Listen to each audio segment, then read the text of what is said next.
Ketua Umum PDI Perjuangan Megawati Soekarno Putri dalam Rakernas kemarin menyatakan telah memberi tugas kepada Basuki Cahayapurnama atau Ahok. Namun Megawati tidak menyebut secara detail tugas Ahok ke depan.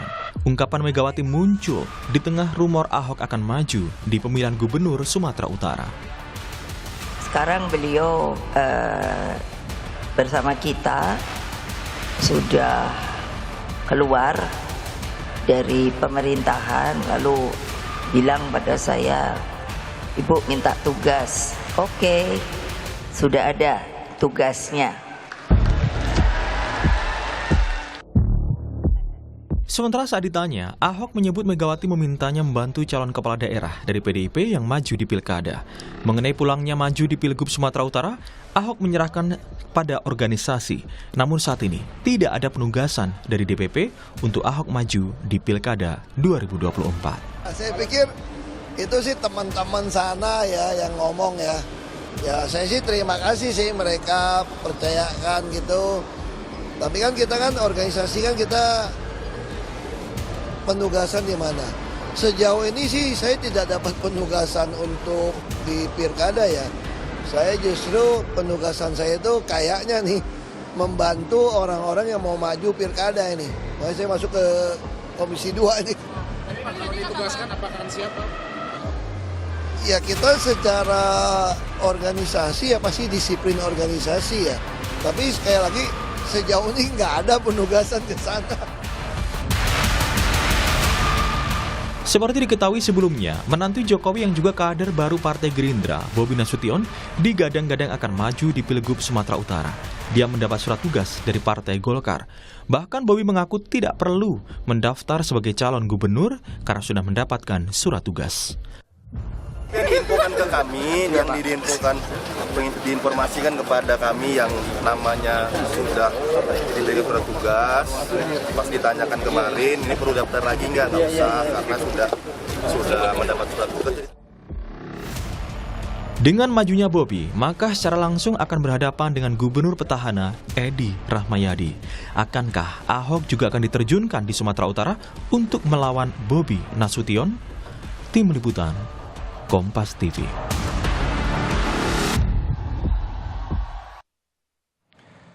Saudara, mantan Gubernur DKI Jakarta Basuki Cahayapurnama alias Ahok mendapat tugas dari kegiatan umum di PDI Perjuangan pada Pilkada 2024. Ahok digadang-gadang akan maju di pemilihan Gubernur Sumatera Utara meski hingga kini Ahok mengakui belum mendapat tugas dan perintah dari PDI Perjuangan. Lalu benarkah Ahok akan maju di Pilgub Sumut dan melawan menantu Jokowi Bobi Nasution?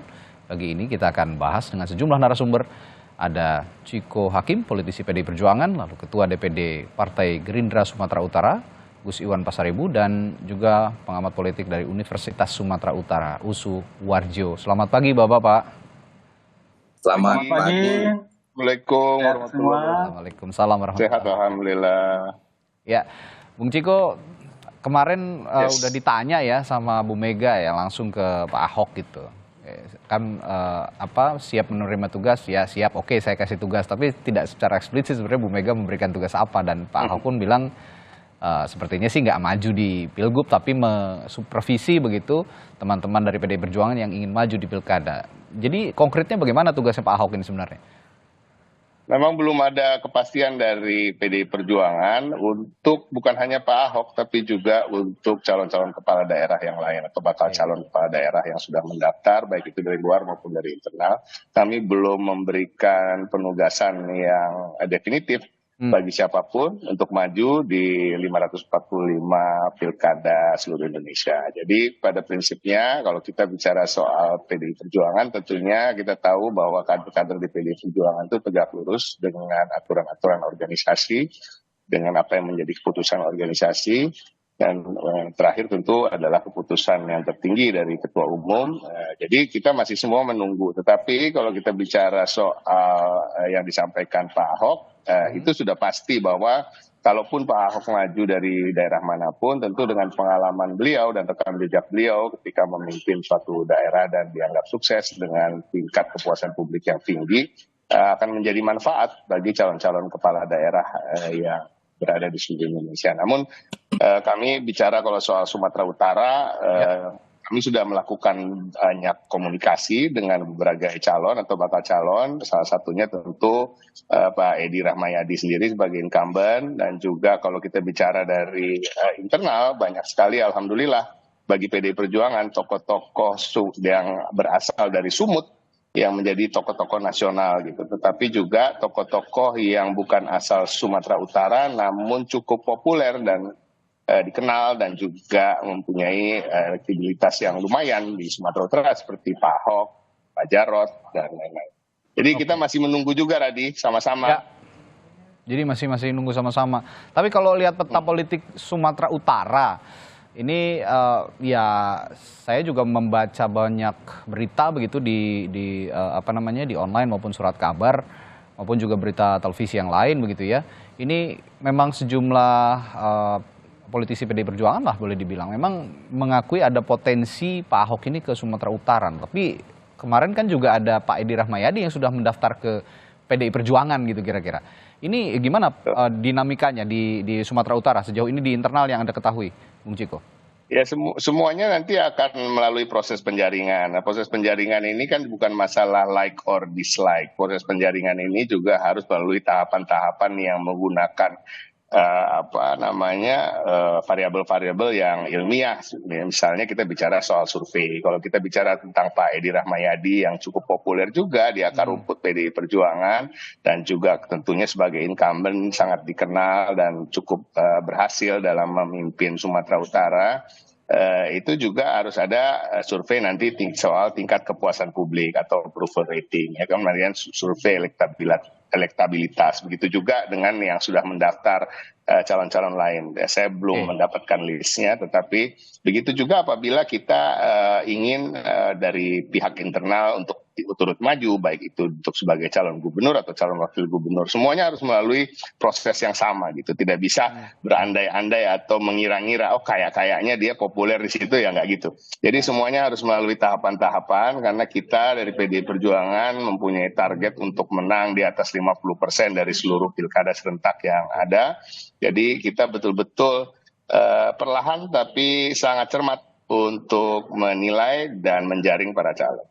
Oke, saya ke Pak Gus Irawan. Pak Gus, kalau kemarin sudah Bobi Nasution sudah declare sebagai bagian dari Partai Gerindra begitu ya, termasuk saat ini juga ada di posisinya ada di Sumatera Utara sebagai wali kota Medan.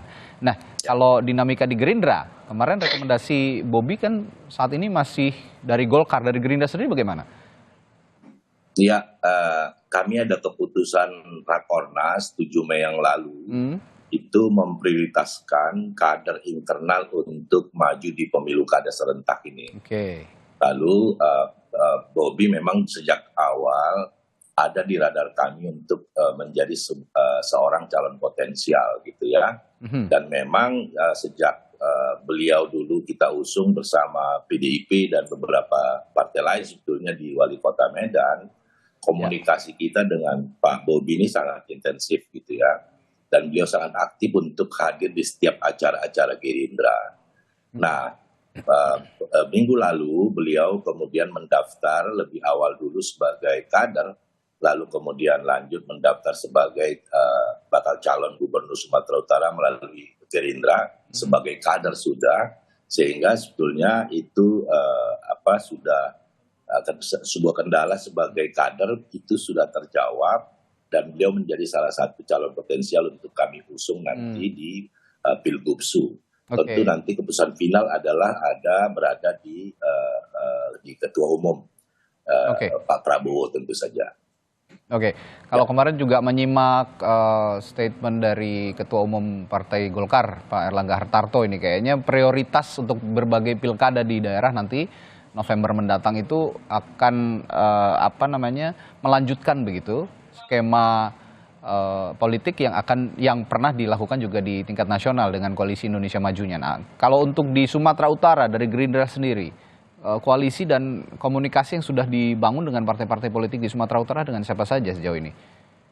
Ya, ada semangat bersama sebetulnya untuk terus bersama di Koalisi Indonesia Maju Ya. di setiap pemilu kada, juga yang termasuk di Sumatera Utara. Kita berkomunikasi lintas partai, meskipun tentu juga dengan partai-partai di luar Koalisi Indonesia Maju kita lakukan juga komunikasi gitu ya, karena tidak persis sebetulnya Pilpres kemarin dengan pemilu kada yang akan datang ini gitu. Tapi memang prioritasnya adalah kita lakukan komunikasi sejauh mungkin untuk berkoalisi di pemilu kada dengan mempertahankan Koalisi Indonesia Maju dengan mengajak juga partai-partai di luar koalisi.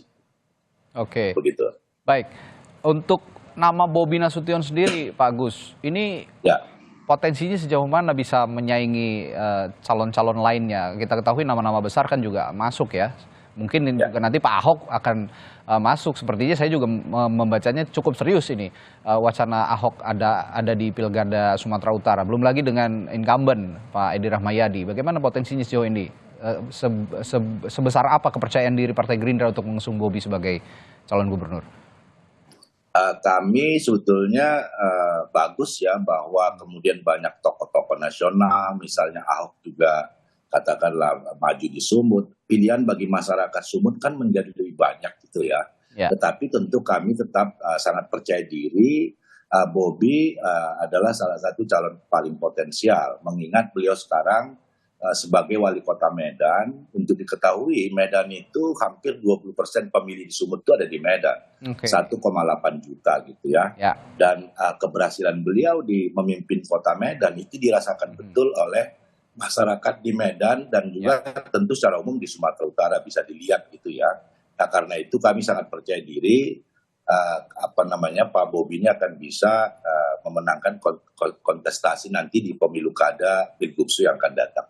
Dan tapi saya kira siapapun tokoh-tokoh tadi yang disebut bagus itu supaya untuk banyak pilihan bagi masyarakat di Sumatera Utara. Oke. Saya ke Pak Warjo. Pak Warjo, kalau lihat nama-nama tadi ya, mungkin akan ada Ahok, akan ada Bobi Nasution, lalu juga dilanjutkan dengan Pak Edi Rahmayadi, belum lagi ada Musara Jeksah begitu yang juga punya intensi untuk maju di Pilkada Sumatera Utara. Anda melihat analisis Anda kandidat yang kuat di Pilgub Sumut kali ini, siapa saja yang paling potensial, Pak Warjo? Ya, yang pertama terima kasih atas waktu dan kesempatannya ya. Saya langsung memberikan satu perspektif. Kalau kita lihat misalnya beberapa pilkada sebelumnya, demikian juga dengan tren suara di pemilu legislatif kemarin, dan kemudian juga rekam jejak ya kepala daerah yang ada di Sumatera Utara. Maksud saya itu apakah kemudian nanti Bobi atau kemudian misalnya gubernur yang lama Pak Edi Rahmayadi misalnya, atau bahkan wakilnya Musara Jeksah. Saya kira yang paling berpeluang kalau melihat kondisi seperti ini, maka pilihan politik Gerindra dan barangkali nanti plus juga Golkar itu kepada Bobi menurut saya itu pilihan yang sangat rasional. Karena apa? Pertama, Bobi memang punya rekam jejak untuk konteks pembangunan di Kota Medan yang sekarang ini sedang dipromosikan gitu. Jadi ini mempunyai nilai lebih gitu. Yang kedua saya kira jejak pemilu legislatif yang lalu di dalam 2024 yang lalu ini kan ini kita bisa melihat bahwa elit-elit Jakarta ya baik ketua umum partai-partai pendukung pemerintahan sekarang itu kan dalam setiap kampanye selalu mengkampanyekan bahwa Bobi lah calon yang punya potensi untuk dipilih, dan perkiraan kita tepat ya, karena memang itu pilihan rasional menurut saya gitu. Dibandingkan dengan calon lain, saya kira beberapa pertimbangan penting yang harus diperhatikan bahwa sekarang ini di Sumatera Utara itu lebih daripada 50% gitu ya, hampir mencapai 60 lebih itu pemilihnya bersumber daripada pemilih pemula gitu, generasi muda. Gitu. Nah kalau kita bandingkan siapa kira-kira calon yang representasinya untuk pemilih pemula, tentu bisa dijawab dengan tegas itu adalah Bobi. Sementara Pak Edi Rahmayadi bahkan Ahok sekalipun itu tidak merepresentasikan itu, dan bagi anak muda itu kan terkesan gitu ya, tidak dianggap belum bisa mengikuti perkembangan mereka. Saya kira ini kondisi penting dan itu sudah dibuktikan dengan dukungan di dalam pemilu legislatif. Jadi kalau kemudian misalnya Gerindra bahkan nanti misalnya Golkar mendukung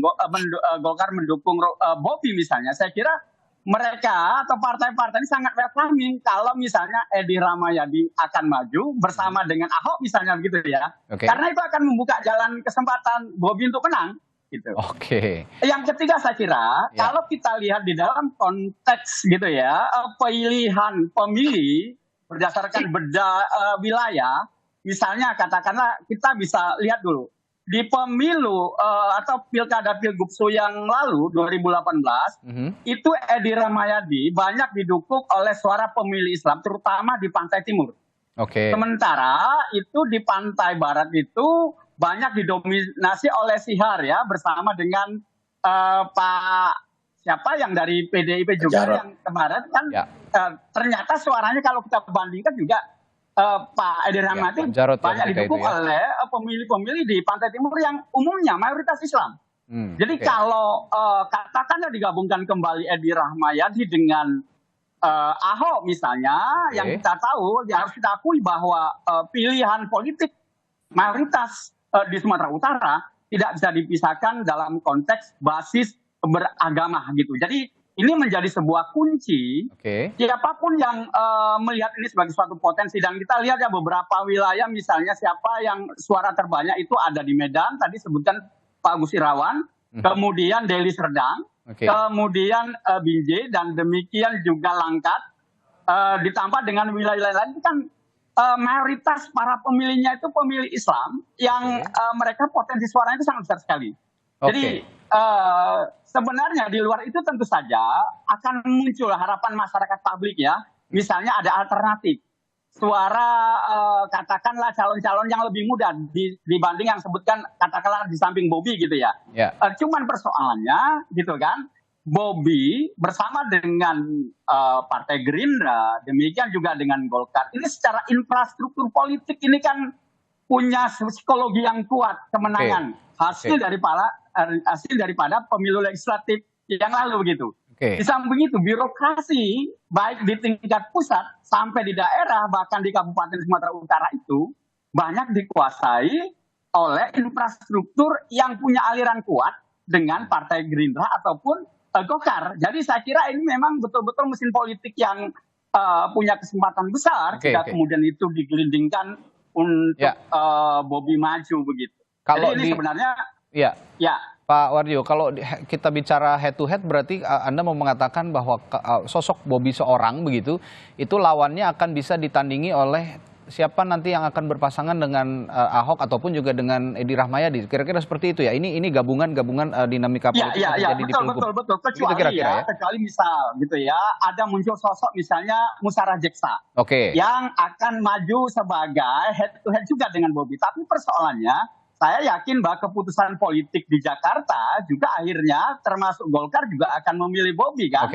Jadi ini akan menjadi sebuah kesempatan besar bagi Bobi jika head to head misalnya dengan Edi Rahmayadi atau bahkan plus misalnya dengan Ahok. Jadi ini saya kira kansnya itu akan dimiliki oleh Bobi melihat rekam jejak pilkada yang telah ada.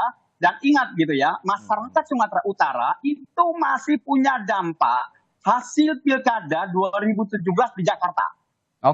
Apa buktinya? Buktinya adalah di dalam pilkada atau pilgubsu 2018 yang lalu. Yang waktu itu menghead-to-headkan dengan misalnya Sihar gitu ya. Dengan Pak Jarod ya. Pak Edi gitu. Jadi saya kira memang itu berdampak pada pilihan politik masyarakat Sumatera Utara gitu. Jadi saya kira ini akan menjadi poin penting. Ini tapi 5 tahun sudah berlalu begitu, mungkin ada dinamika yang baru. Saya akan tanyakan juga ke Bung Ciko, sekuat itukah Bobi di Sumatera Utara menurut pandangan Anda, Bung Ciko? Kita tahu bahwa apa yang tadi disampaikan adalah hal-hal yang semuanya benar apa yang disampaikan oleh Pak Wardio ya. Tapi kan itu semua saya rasa itu normatif. Jadi ada faktor-faktor X juga yang bisa membuat Bobi lebih kuat daripada calon-calon yang lain ya kan. Dia adalah anak mantu dari Presiden Jokowi ya kan. Terlebih Bobi juga dibesarkan partai Anda begitu Bung Ciko? Ya itu juga faktor X-nya ya. Biasanya kalau kader-kader X PDI Perjuangan itu memang di tempat lain bersinar dia. Ya, oke. Jadi itu kan.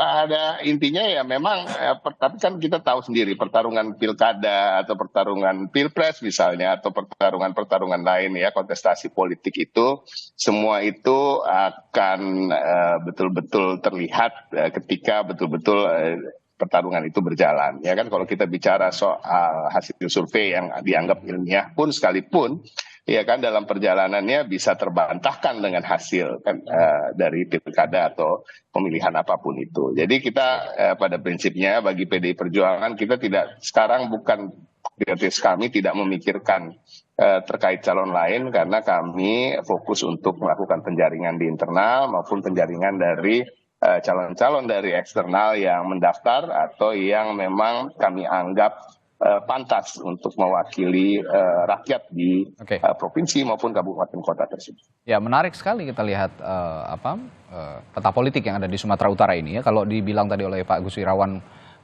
kurang lebih 2 juta ya, kalau saya tidak salah tadi Pak ya, ada pemilih Sumatera itu ada di Sumatera Utara itu ada di Kota Medan, dan jika kita melihat keseluruhan dari 10.853.940 pemilih di Sumatera Utara mengacu pada pemilu 2024 kemarin. Tadi kalau dilihat dari dinamika yang terjadi di Sumatera Utara yang dipaparkan Pak Warjo juga, komposisi partai ini juga sangat menentukan untuk bisa memenangkan jagoannya masing-masing di Sumatera Utara. Nah, saya akan menanyakan juga kalau begitu nanti ke Pak Gus Irawan setelah jeda, siapa kira-kira yang bisa mendampingi Bobi, siapa yang juga bisa bersanding dengan Bobi untuk menguatkan posisi Bobi di Sumatera Utara untuk konteks pilkada Sumatera Utara. Saya akan tanyakan ini ke Partai Gerindra setelah jeda di Sapa Indonesia Pagi. Tetaplah bersama kami.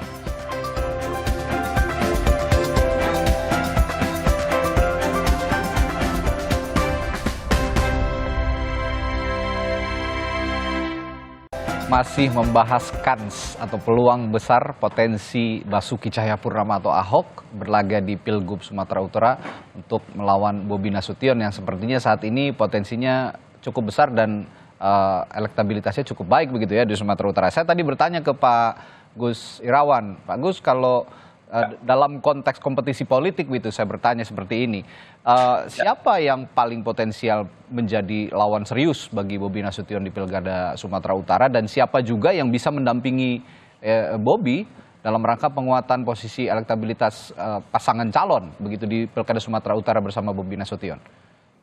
Ya, tapi jangan disebut lawan lah kayak kita mau berantem gitu ya. Mungkin kontestan ya. Kontestan ya, kompetitor lah, ya, kompetitor lah. Kompetitor, oke. Ya. Kami sih tidak terlalu pusing dengan siapapun lah kompetitornya gitu ya. Karena kami meyakini betul Pak Bobi Nasution tadi saya kira Pak Warjo sudah menggambarkan, menambahkan apa yang saya sampaikan. Memang potensinya hari ini sangat besar gitu ya.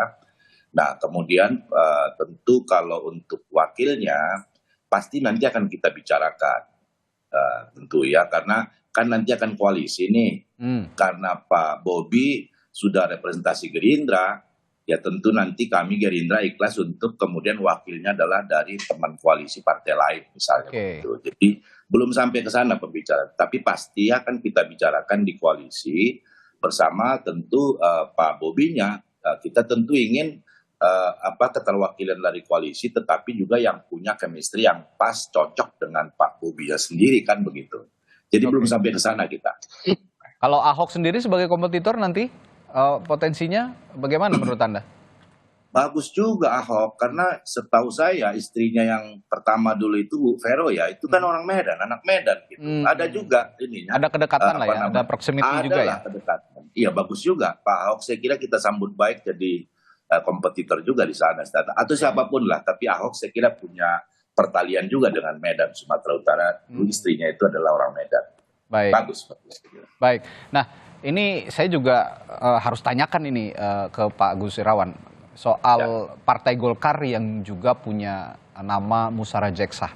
Ini kan kalau tadi Bobi ini diusung oleh Partai Golkar sejauh ini begitu ya.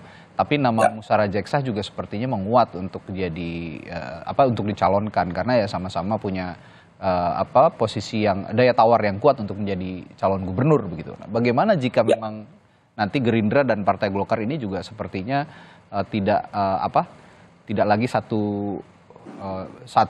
iring berjalan bersama jika memang Musara Jeksa dan Bobi ini sama-sama ingin berkompetisi begitu. Ya, saya ada pembicaraan ya sesama ketua DPD provinsi, saya di Gerindra, Pak Ijek itu di Golkar. Memang kita ingin membangun komunikasi, kami sudah bicara-bicara juga untuk tetap bersama di pemilu kada, gitu ya. Nah, misalnya kalau di satu tempat, satu daerah itu Golkarnya lebih besar dan punya kader yang siap, mereka nomor satu, baru kami nomor dua, atau sebaliknya begitu. Jadi kami berharap tentu untuk Pilgub pun Gerindra tetap bersama Golkar, gitu loh. Jadi kami belum melihat tidak akan bersama, ya, gitu. Jadi potensinya sebetulnya kami akan bersama. Kami harapan besar juga akan bersama. Kalau bersama rasanya kita akan semakin kuat untuk kemudian berhadapan dengan kompetitor lain dari siapapun, ya, siapapun kompetitornya itu gitu. Oke. Kami belum berpikir untuk kemudian kalau tidak bersama. Oh, Mas, karena sejauh ini masih seiring jalan begitu kira-kira? Masih, Mas. Akan bersama lah saya kira lah. Oke. Ini menarik, peta politiknya nanti akan dilihat karena ya saya lihat Ijek juga punya intensi untuk menjadi calon gubernur juga di Sumatera Utara. Tapi ya itu tadi dinamisme politik akan kita pantau terus, dan seperti yang dinyatakan oleh Pak Gus Irawan saat ini sih sejauh ini masih seiring sejalan gitu kira-kira. Karena Pak Ijek sendiri kan bersama Bobi mendapatkan penugasan yang sama sebetulnya. Betul. Jadi Pak Ijek melakukan itu tentu dalam rangka ada penugasan itu juga. Jadi ya benar juga apa yang dilakukan Pak Ijek gitulah. Tapi nanti saya yakin pada saat keputusan partai semua akan ikutlah menurut saya. Okay. Dan itu yang kami bicara juga. Agak lurus begitu ya dalam untuk mengikuti keputusan partai. Baik, saya ke Pak Warjo lagi. Pak Warjo, ini saya harus tanyakan karena tadi juga sempat saya singgung ke Bung Ciko ini. Posisi PDI Perjuangan. Saya agak paham kenapa wacana Ahok atau Basuki Cahayapurnama ini muncul kemudian untuk bertarung di Pilkada Sumatera Utara. Di samping juga memang ada nama Pak Edi Rahmayadi yang sudah terlebih dahulu mendaftarkan diri menjadi calon gubernur dari PDI Perjuangan. Nah, Pak Warjo, saya ingin tanyakan begini, PDI Perjuangan apakah juga punya pride gitu ya di Sumatera Utara melihat ada wacana Ahok ini masuk, mengingat ya Bobi Nasution ini juga sebelumnya juga kader PDI Perjuangan, dan PDI Perjuangan yang membuktikan bahwa tanpa keluarga Pak Jokowi pun PDIP bisa survive gitu kira-kira. Bagaimana Anda melihat atau menganalisis hal ini, Pak Warjo? Iya, yang pertama tentu kita memang harus apresiasi ya bahwa PDIP itu punya kader-kader untuk menjadi pemimpin baik di tingkat pusat ataupun termasuk di daerah, termasuk di Sumatera Utara dan bahkan juga termasuk Ahok ya. Tetapi dalam politik, terutama di pilkada, ini kan kita harus rasional dan praktis, terutama partai-partai gitu ya. Saya melihat sayang juga, misalnya PDIP kok masih menggunakan pola yang lama gitu ya, tidak menggunakan pendekatan-pendekatan baru, misalnya mencari tokoh alternatif. Contoh misalnya, ini agak ekstrim saya bilang, misalnya katakanlah jika kemudian menarik-narik misalnya Musara Jeksa nanti gitu ya, menjadi calonnya PDIP jika kemudian tidak dipilih oleh Golkar. Tapi ini kan sesuatu yang sulit. Karena apa? Memang kalau kita dari sisi rekam saja, Sumatera Utara ini kan memerlukan tokoh, terutama tokoh muda untuk pembangunan gitu. Harus kita akui bahwa sepanjang masa pembangunan di masa Edi dan termasuk juga Musara Jeksa, Sumatera Utara ini kan sebenarnya belum mendapatkan satu sentuhan ya kualitas pembangunan yang maksimal gitu dibandingkan dengan wilayah-wilayah lain di provinsi lain yang sudah maju. Oleh karena itu, psikologi orang-orang di Sumatera Utara terutama dan plus generasi mudanya yang kita tahu sebagai pemilih terbanyak itu menginginkan itu. Nah ini sosok itu tidak muncul ya kalau saya melihat itu terutama di PDIP gitu. Maka kalau misalnya ada partai lain yang mungkin nanti bisa menggusung calon gitu ya yang alternatif itu, saya kira itu juga bisa dipertimbangkan. Cuman mereka juga akan tetap menghadapi tembok besar gitu ya, kekuatan partai-partai pendukung Bobi nanti misalnya begitu, dari Gerindra, dari Golkar dan partai-partai yang lain. Karena apa? Mereka semua ini punya jaringan struktur kekuasaan di level atas sampai dengan di birokrasi di daerah gitu. Bayangkan mereka kader-kader partai ini menjadi mesin politik yang bisa sangat kuat jika kemudian misalnya Bobi dicalonkan gitu ya. Nah, bagaimana misalnya dengan musyawarah jeksa? Saya kira memang ini harus dibangun juga strategi. Misalnya menurut saya sih tidak strategis kalau nanti Bobi digabungkan dengan musyawarah jeksa. Karena apa? SDM-nya akan terkumpul di satu titik.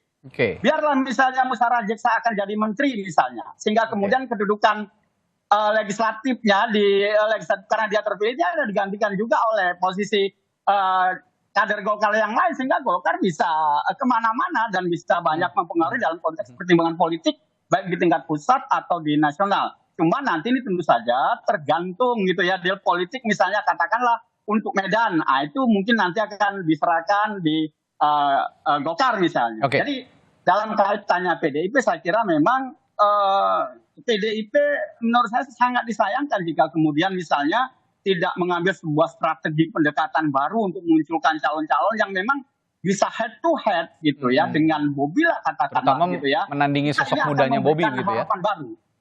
Iya gitu. Karena kalau pilihan yang lama saya kira banyak masyarakat Sumatera Utara juga yang sudah apalagi posisi dulu yang jadi kemenangannya katakanlah Edi Rahmayadi itu sudah diambil alih oleh Gerindra, Golkar melalui Bobi itu terutama dukungan masyarakat Islamnya itu. Oke. Lalu saya juga harus bertanya seperti ini, artinya PDIP di Sumatera Utara ini juga agak terjepit begitu. Anda mau mengatakan begitu ya? Mau mengusung Bobi juga seperti itu gitu ya. Kenapa? Mau mengusung Bobi juga sepertinya ada pride khusus begitu ya. Tidak mengusung juga sepertinya belum ada calon yang bisa menandingi begitu. Kira-kira Pak. Betul. Malah kalau menurut saya begini, ini Sumatera Utara menjadi batu lompatan untuk membangun strategi baru PDIP dengan mencalonkan calon-calon yang lebih representatif.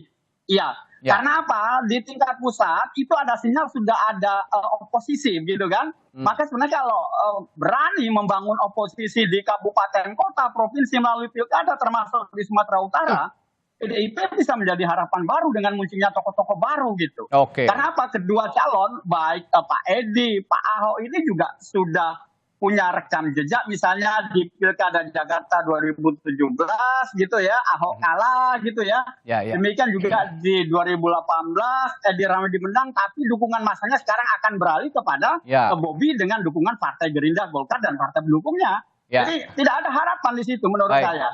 Termasuk disclaimer Anda tadi bahwa kepemimpinan Edi Rahmayadi di Sumatera Utara sepertinya belum juga punya dampak yang signifikan begitu untuk masyarakat Sumatera Utara, begitu ya? Betul. Jadi ini menjadi kekecewaan juga ya di masyarakat Sumatera Utara itu. Ya, kalau gitu saya tanyain ini ke Bung Ciko nih. Ini kalau kata Pak Roajio ini momentum nih Bung Ciko. Kalau sekarang Sumatera Utara ini butuh perubahan lah kira-kira seperti itu.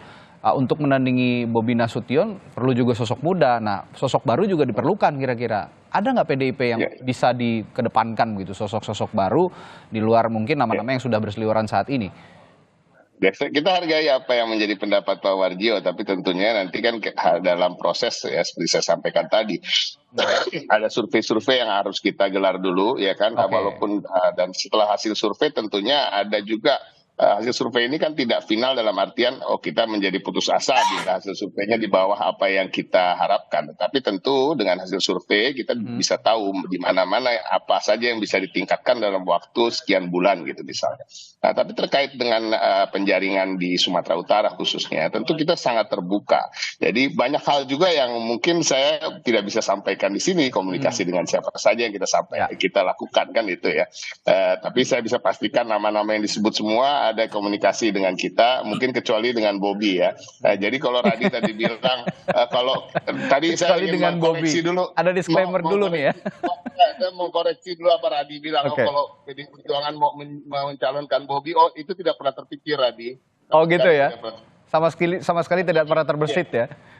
Tapi ini bukan artinya kita mengecilkan partai lain yang mencalonkan Bobi. Ini ada masalah dengan partai-partai lain, apalagi dengan Partai Gerindra. Tetapi tentunya kan kita semua mengetahui kan bahwa dari pihak Bobi dan khususnya secara umum keluarga Presiden Jokowi ini kan yang telah meninggalkan kita. Masalahnya yang di situ. Jadi dan kita tahu bahwa PDI Perjuangan adalah partai yang tegas, partai yang memang kalau sudah mengatakan tidak, iya dan lain-lain. Nah, jadi kita itu udah tidak menjadi opsi dan tidak pernah terpikir oleh kita untuk mencalonkan Bobi Nasution. Nah, tapi kembali lagi ya saya sampaikan bahwa banyak hal yang terkait dengan strategi tentu kita nggak bisa buka di sini dan dengan siapa saja kita melakukan komunikasi. Jadi seperti juga disampaikan oleh Ahok, sampai hari ini pun beliau juga belum ditugaskan untuk memaju sebagai calon kepala daerah dari manapun gitu ya. Tetapi kalau kita bicara soal Pak Edi Rahmayadi misalnya ya tetap agak sulit kalau kita mengecilkan atau menafikan posisi beliau sebagai incumbent, karena di mana-mana incumbent biar bagaimanapun juga mempunyai kans yang cukup besar. Dan kalau kita bilang ada kekecewaan masyarakat, tentu ada. Dimanapun incumbent itu berada, sesukses apapun ada pro dan kontra. Namun tentu sebagai incumbent ada kekuatan-kekuatan tersendiri yang lebih unggul daripada calon-calon lain. Ya, ini yang juga akan saya tanyakan ke Pak Agus Irawan terakhir nih, Pak Agus Irawan. Saya pikir ada betulnya juga Bung Ciko mengatakan bahwa kekuatan incumbent ini juga tidak bisa diremehkan. Ada sosok Edi Rahmayadi yang sepertinya akan juga maju gitu. Nah, untuk mengcounter ataupun untuk mengimbangi kekuatan incumbent ini, apa yang bisa Bobi Nasution jual? Apa yang bisa Bobi Nasution unggulkan? Yang juga bisa Bobi Nasution janjikan kepada rakyat Sumatera Utara bahwa kepemimpinan Edi Rahmayadi yang sebelumnya ini bisa diperbaiki oleh dirinya. Kira-kira apa yang bisa dikedepankan?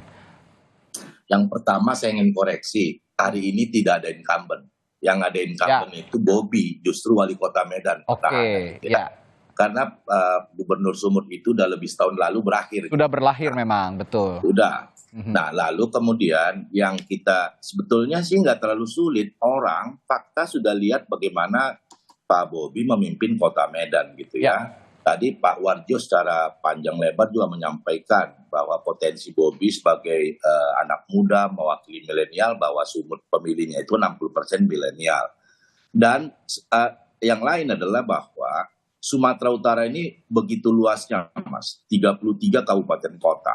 Ya, memang butuh sosok muda untuk memimpin Sumut. Orang muda itu kan memiliki energi besar. Sebetulnya bukan soal muda dan tua gitulah, tapi pemimpin di Sumut itu dengan wilayah yang sedemikian luas butuh energi besar untuk bisa kemudian mengelilingi melihat situasi di 33 kabupaten kota. Nah, karena itu kami sangat yakin betul Pak Bobi ini tadi beliau memimpin Medan berhasil, nyata perubahan yang masyarakat bisa lihat begitu. Lalu kemudian Medan itu dominasi pemilih ada di Medan. Dan tadi tentu beliau sebagai keterwakilan anak muda, pemilih di sana itu didominasi anak muda begitu. Dan karena itu kami yakin apalagi nanti kemudian kita koalisi dengan pemetaan yang disampaikan oleh Pak Mas Warjo tadi, saya kira memang potensinya sangat besar gitulah. Dan kami yakin beliau akan bisa, kami akan bisa membawa Bobi nanti untuk benar-benar memimpin Sumatera Utara. Baik, baik. Kalau begitu untuk Anda warga Sumatera Utara ada 10.800.000 lebih warga Sumatera Utara yang akan memilih nanti di Pilkada Sumatera Utara, bersiap untuk melihat etalase calon pemimpin yang menjadi pilihan Anda semua, sehingga nanti pilihan Anda semua ini bisa memperbaiki Sumatera Utara ke depannya yang sudah tadi dibahas bersama bahwa saat ini Sumatera Utara masih jadi PR, begitu banyak yang masih menjadi PR yang harus diperbaiki ke depannya. Terima kasih narasumber saya pagi hari ini, ada politisi PDI Perjuangan Ciko Hakim, lalu juga Ketua DPD Partai Gerindra Sumatera Utara Agus Irawan Pasaribu, serta pengamat politik dari Universitas Sumatera Utara Pak Warjo. Terima kasih Bapak-Bapak, sehat selalu. Sampai ketemu lagi ya Pak. Terima kasih, sama-sama. Sampai jumpa lagi. Sampai jumpa.